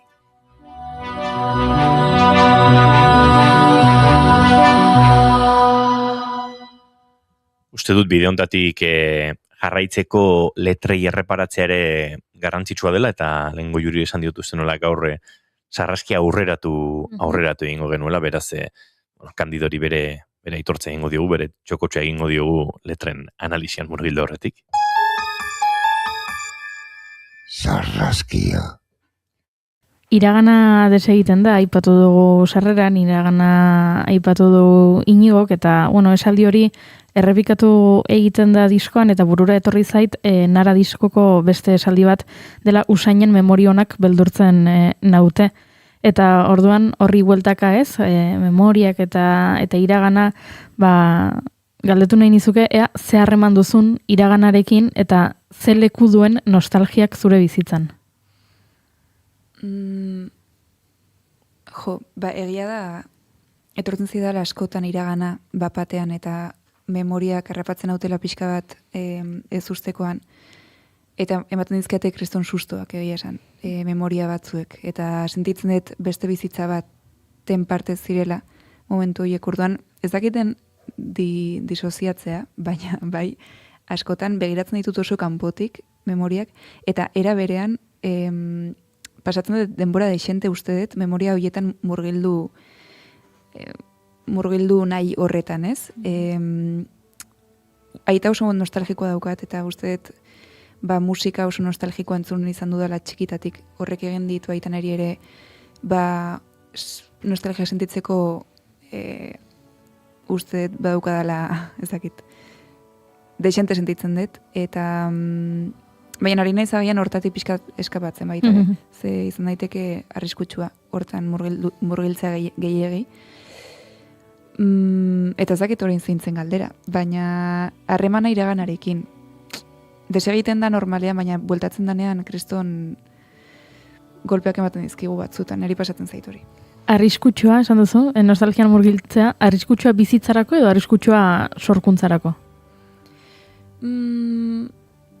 Sorkuntzan gertatzen den zerbait da, agian egiten degula beti berdina, ez? Eta nostalgianek erabili izan eta asko sortzeko, eta orduan orain badaukat agian beldurra errepikatzeko egiten dudan hori, eta nostalgia agian utzi beharko nuke pixka bat. Baina esango dizut baita ere nostalgiak egiten didala oso on sortzeko garaian. Orduan, hor daukat bidelagun eta uste dut jarraituko duela. Ze ona. Nostalgia bidelagun eta Castillo Suarez ere bidelagun kasu honetan badakigu berak idatzitako Alaska irakurtzen ari zinela, bururatu zitzaizula kolaboratzea berarekin edo eskatzea behintzat kolaborazioa. Alaska irakurria zuenarentzat, ene bat errepidean zegoen leku bati egiten dio erreferentzia eta Castilloara joaten zen txikitan aitarekin, ezta? Agertzen da, baita ere, Bernardo Gatxagaren soinu joaleren semea eleberrian, eta esan bezala, idazleak ezagutzen zuen txikitan aitarekin joaten zelako. Hori izan da, zuk idazlearekin sentitu duzun aria, aitaren kontzeptu hori? Egia esan, ez da izan hori lotura izan da gehiago irakurtzen hon bitartean sentitzen nuela, bere sentitzeko forma eta nire oso antzeko zirela. Zer erabiltzen zituen edo aukeratzen zituen hitzak ulertzen dituen oso ongi. Edo esaten zuena sentitzen nuen oso argi, eta konektatu nuen forma horretan sentitzeko, eta emozioen emozioiek nola bizitzen zituen, egin zitzaidan oso ezaguna, eta horregatik egiten idatzen nion, eta somatu nuen konexioren bat egongo zela. Ze irakurtzeak berak egin zidan ezagutzea Castillo, oso kurioso izan zen. Ze polilla. Jarraituko dut aitaren kontuarekin elurra izeneko abestian, aitak 82. urtean Pakistanera egindako espedizio bat kontatzen duzulako. Gogoan duzu lehenengo aldiz espedizio horren berri izan zenuen garaia edo beti jakin duzu, beti kontatu delako etxean? Bai, beti horregon den laino bat bezala. Izan da espedizioaren kontua. Gero baitare beti laino bat agian ez da gehiagitz egin horren inguruan ez dare, edo bai komentatu izan da, baina kurioso da nola espedizio horren diapositibak zeuden kaja batean ezkutuan iaia ez. Orduan, horre ondaen zehoz izan da, baina orain arte agian ez dugu berriro begiratu. Eta kanta honek eman digu hortarako aukera. Eta zer topatu duzu diapositiba horietan? Hori bai izan dela iraganaren buelta oso potentea. Espedizio horretan adibidez pertsona bat hil egin zen, eta hori jakin daia ikusten dezu dena, bai bidaiaren hasiera, bai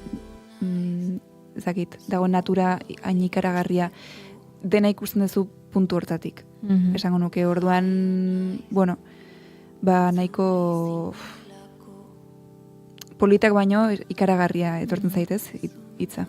Interesgarria. Letren azkeneko galdera egingo dut, nire gaua, nire gaua. Nolakoak dira, Sarazozaiaren gauak?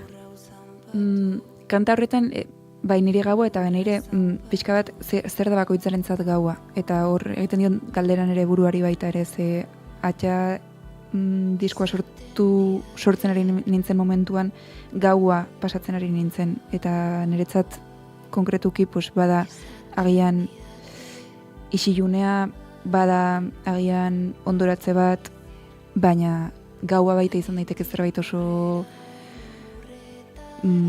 ederra, gaua izan daiteke zerbait oso lasaia. Orduan, zer da bakoitzarentzat gaua, baita ere berdina ez, agian nondi begiratzen ditugun gauzak biakatzen dute begiratzen dugun hori iluna edo argian. Orduan biak batera daude denbora guztian.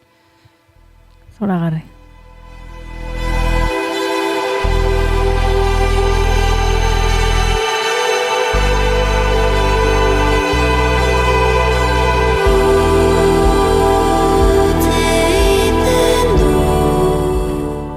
Elurra kantu entzuten ari gara eta akaso honek bai emango digu aitzakia ekoizpenaren inguruan aritzeko, ez? Aipatu duzuzuk ere Sara Kelepo. Badago mundu sonoro bat batzutan kontra jartzen dituena nolabait oso oinarri organikoak eta era berean sonido oso elektronikoak. Ez dakit prozesuaren zen momentutan ematen den talka hau, hasieratik baote zegoen zure buruan, mapa sonoro bat edo sortzen joan zarete, eta ez dakit zenbat zegoen mapa sonoro ontatik zure sorkuntza prozesu horretan, gau horietan, eta zenbat eman den ondoren. Egia da, bateratu ditugu bi mundu, niretzat oso garrantzitsua zen permititzea nire soinu igual txarragoak esan dezakegu, edo organikoagoak eta imperfektuak egotea presente, ze nik sortzen dudan asko bada horrela, ez? Eza, adibidez, Kelepok duen gauza da bere soinu bakoitza dela oso ona, dauka kalidade oso handia, eta orduan hori badago eta horrek ematen dio niretzat balioa kantu bakoitzari soinu aldetik, baina bestetik aurkitu ditzakegu baita ere nik nire gelan grabatutako esten batzuk, gitarra superdeitatuak logikean, edo badaude horrelako beste audio zarrak baita ere. Gustatzen zait pixka bat mantentzia bi mundu horiek, eta horrek ematen dio niretzako osotasun bat lanari. Zer etorri den lehenago edo gerora, hau da pixkat puzle bat bezala. Horrelako prozesua izan da, ez geneukan argi nola edo ze kapa izango zituen lanak, baina egia da oso argi izan dudala zerbait zer ez. Eta adibidez Alejo etortzen bazitzaidan bi aukerekin edo banekin zerbait zer ez. Eta horrela gutxinaka puzlea osatzen joan gera, momentu puntual bat arte ez, baita hor zaila izaten da gelditzea. Eta noiz gehiago ez sartu, orduan bueno. Nola sortzen da horrelako disko bat, alegia? Geruzabe guztiak behar izan dituzu nolabait letra, melodia, dantza horiek josteko, oso oinarrizko soinuekin egin dituzu, xerizara inoiz pianoan hau egitera, gero entzungo dugu zera Blue abestia gure pianoan, piano eta hotxean, badago, espazio bat kantu horietan organikotasun eta piano eta hotxerako, baina ez dakit sorkuntzan nola izan den nau. Lehenengo kantua sortu zen improvisazio batetik, Alejo zegoen sinte batekin bestean, zegoen grabatzeko botoia mana zegoen, ez genekien eta momentu batean begiratu genuen, eta hau zer da, lehenengo kantu horrela sortu zen. Elurra, adibidez, 2020an hasi nuen mobileko audio batetik, hor lehenengo estrofa atera zitzaiden eta horren ondoren pentsa zenbat urte pasa diren eta zenbat, pasa ditu elurra kantuak pasa du pixkat den espedizioa bezala. Blue kantua sortu zen Castilloren elkarlan horretatik eta azken gaua kantua zuzeneko batetik sortu zen. Orduan oso toki ezberdinetatik datoz, baina bai konturatzen naiz eskusa bat behar dudala. Igual, kantuak sortzeko. Lehenengo kantua ezan existituko, epe hau egiten egongo ez banintz momentu horretan ezak nola esan. Bakoitza dator pixkat, momentu oso ezberdin batetik. Sorkuntza hau konkretuki, orokorrean zure sorkuntza bada, nolabait momentu baten prestakuntza, ze aipatzen dugu, ez, nik lehen galdetzen dizun nuntzinen, duela 6 hilabete, edo aurretik hau osatzen ari zinenean, gau aipatu dugu, topaketa hoiek, ez, Castillo Suarezen hitz hoiek, eta hori guztiak gertatzen da, irudikatzen dut behintzat ez oso modu uniforme eta konkretu batean, akaso bai egoera batean, ez? eta ez dakit egoera hori ematen den eta horrek ematen zaituen sorkuntzara edo pixka bat alderantzizko bidea ere baduen, ez? Kontzeptu bat buruan, disko hau, lan hau, epe hau egin nahi dut eta norbera prestatzen doan horretan hasten diren gauzak ere gertatzen, erortzen puzlearen kutxa horretan edo. Oso galdera ona da eta usteetaren izela oraindik erantzunaren zain. Beti da misterio txiki bat, baina bai uste bi gauza batera egiten dutela bat, justo ez? Epearen ideia ez banun izango, hasiera baten adibidez elurra pentsatzen nuen izango zela epea eta bi kantu eta jazta. Orduan, ideia hori gabe ezan atxa existituko.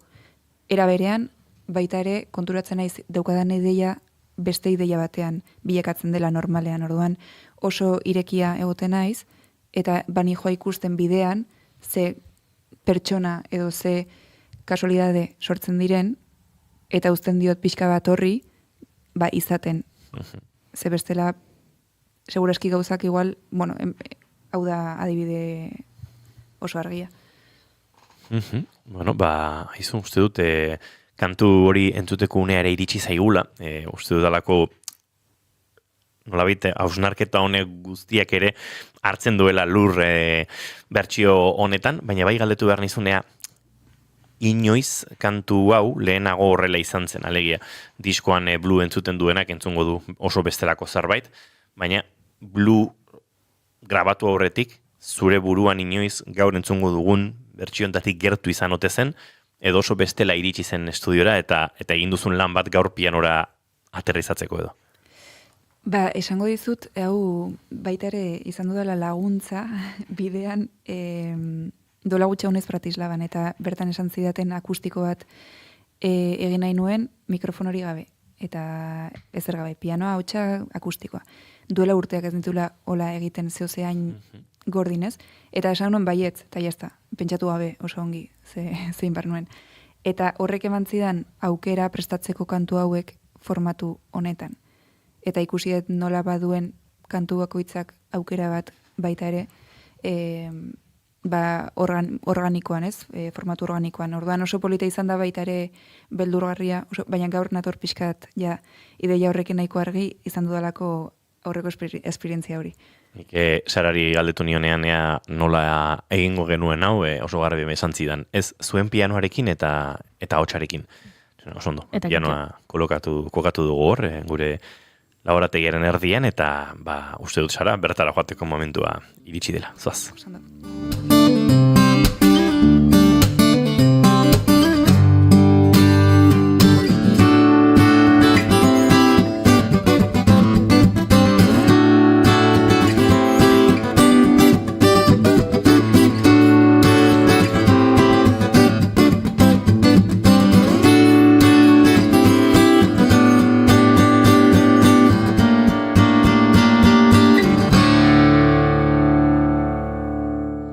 Bigarren kafearen elkarrizketa akustikoetan, Sara Zozaia eta Blue piano eta ahotsean. Nahi duzunean, Sara.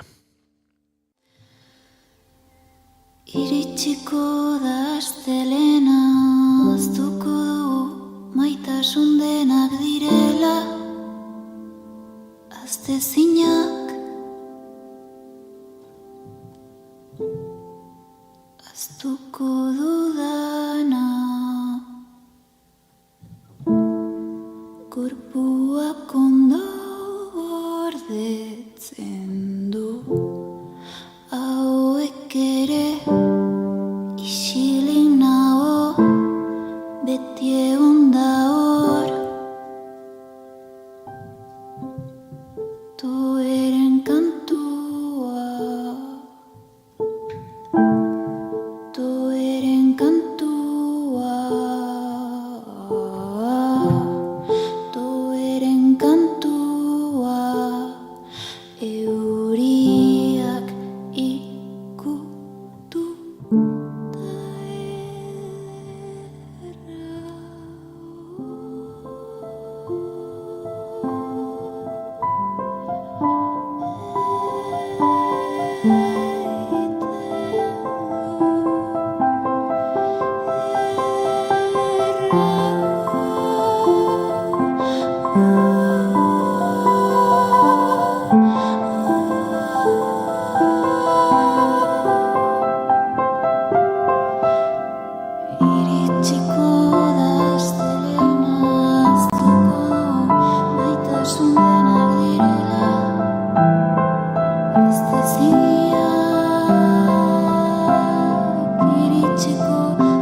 Ze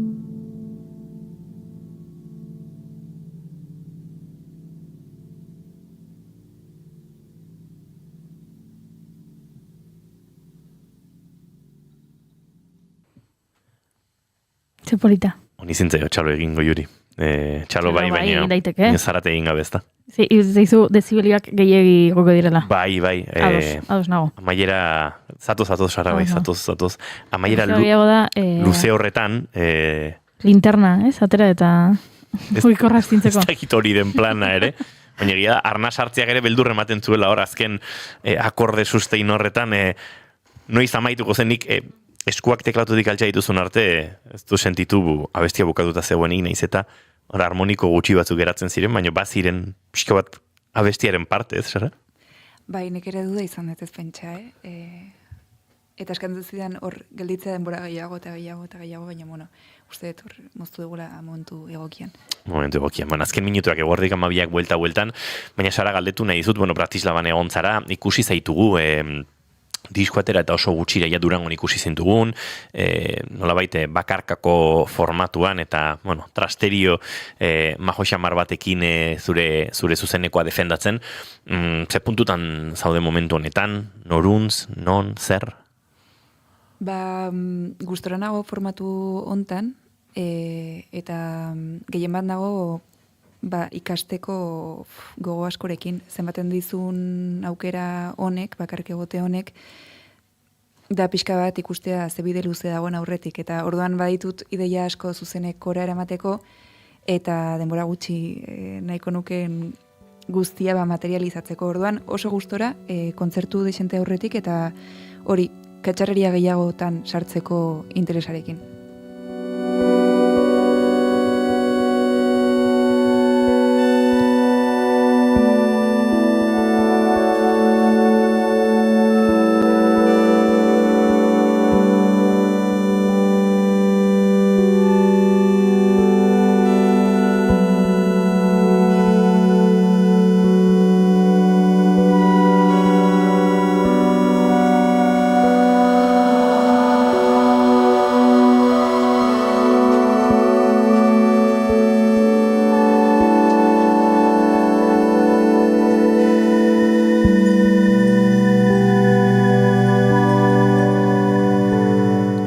Entzuleok atxa zabaltzen duen lehen kantu honen doinuekin agurtuko dugu Sara Zozaia, eskertu gure pianoan ekarri digun bluren opari ederrori, gero tartetxo batean gure saretan ikusi eta entzuteko aukera izango duzue, eta Sara, ikusiko dugu elkar, kontzertuetan, oholtzetan, berandu gabe, beraz, mila esker gaur gurekin egoteagatik, eta laizzer arte.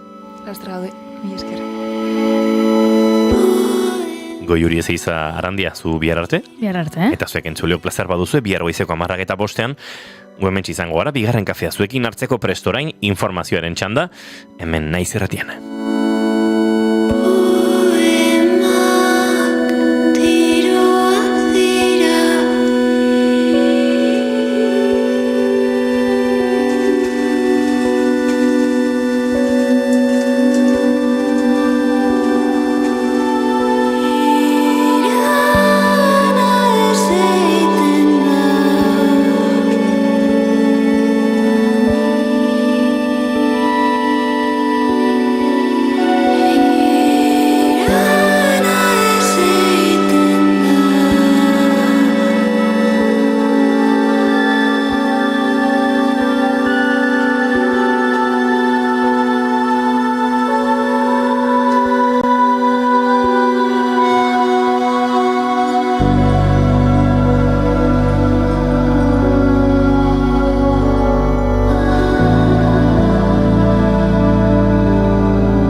Keep calm and bigarren kafea.